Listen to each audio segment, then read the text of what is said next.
북한이 심상치 않다. 원달러 환율 폭등하다. 이 말이 여러분 맞을까요? 이 말이 맞습니다. 일단 이것을 한번 보시죠. 역에 차액거래 선물한 시장에서 원달러 환율이 1365.5원까지 올라갔습니다. 한때는 1366.5원까지도 올라가기도 했습니다. 이야, 환율이 지금 올라가는 게 사실 만만치 않지요? 그만큼 말입니다. 금리를 내리는 시기니까 원달러 환율도 같이 우하향할 거다. 이렇게 지금까지는 예상을 했고요. 그렇게 되리라고 예상은 했습니다. 그렇지만 블랙스완이 터지면 제가 어떻게 된다고 말씀을 드렸습니까? 환율의 불안감이 커질 거라고 말씀을 드렸습니다. 그런데 느닷없는 북한의 행동들, 그 행동들이 사실 우리 외환시장에 굉장히 크게 영향을 미치고 있습니다. 지금 뭐 한두 가지가 아니잖아요. 보시다시피 남북 연결 도로를 폭파시키고 있습니다. 뭐 쇼긴 하겠지만 또 여기다가 시멘트 장벽을 세우기는 하겠지만 이렇게까지 폭발을 시킨다는 것, 그 자체가 시장에서는요, 이게 남북한의 긴장감이 더 커진다 이렇게 이야기할 수 있거든요. 결국 이 긴장감 자체가 우리 시장에는 위협으로 작동을 한다는 거예요. 그만큼 외국인들 입장에서는 코리아 디스카운트의 원인이 되기도 하고요. 사실 이 폭파하는 장면 뭐 아무것도 아니다 이렇게 이야기할 수 있습니다. 그러나 지정학적 위험이 점점 커지는 것, 이게 원달러 환율을 계속 올려놓는 그런 원인이 되기도 한다 이렇게 보고 있는 겁니다. 당장 말입니다. 러시아 우크라이나 전쟁하고 있잖아요. 여기에 이스라엘 이란까지 지금 전쟁을 할 태세예요. 벌써 두 개의 전쟁이 일어나고 있는 상태입니다. 여기에 중국이 대만을 포위해서 또 훈련을 한번 했잖아요.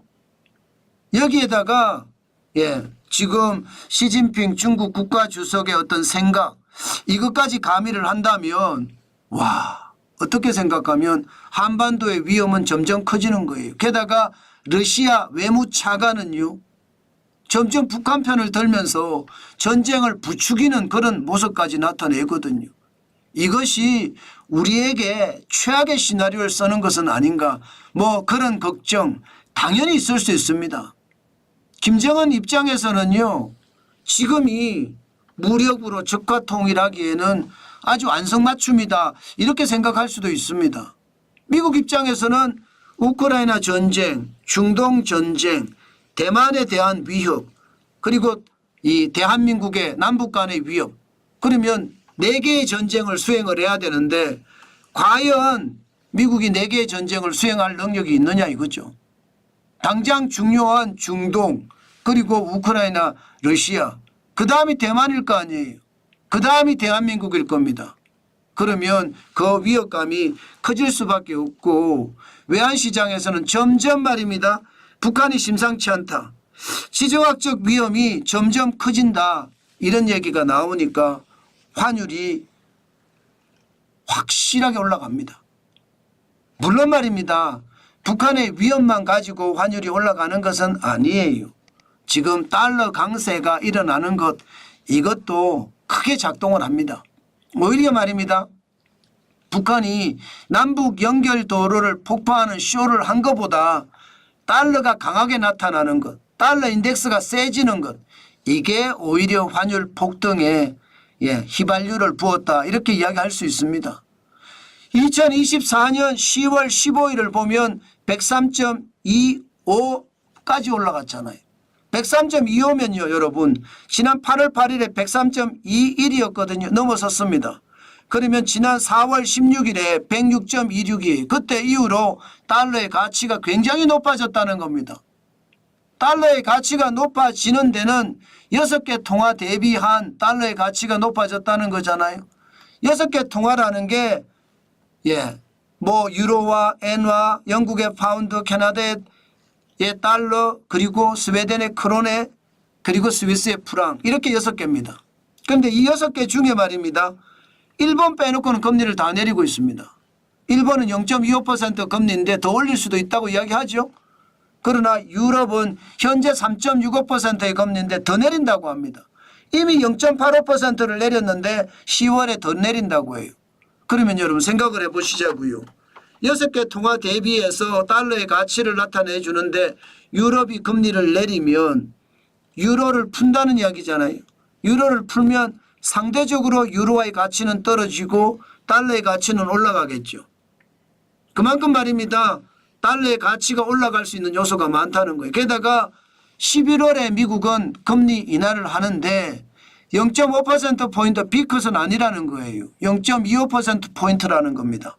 그러면 달러의 강세가 여전해진다는 뜻이잖아요. 여기에다가 영국, 지금 전체 달러 인덱스에 차지하는 비중이 11.9%인데 5%의 기준금리입니다. 영국도 지금 금리를 내린다고 이야기를 합니다. 영국이 금리를 내리면 상대적으로 어쨌든 달러의 가치는 올라가거든요. 그게 시장에는 가장 영향을 많이 미쳤다, 이렇게 생각이 들고요. 여기에다 달러 가치가 이렇게 올라가는 데는요, 미국의 성장률이에요. 나홀로 호황이라고 하잖아요. 미국은 지금 3분기에 3.1% 성장을 예상하고 있습니다.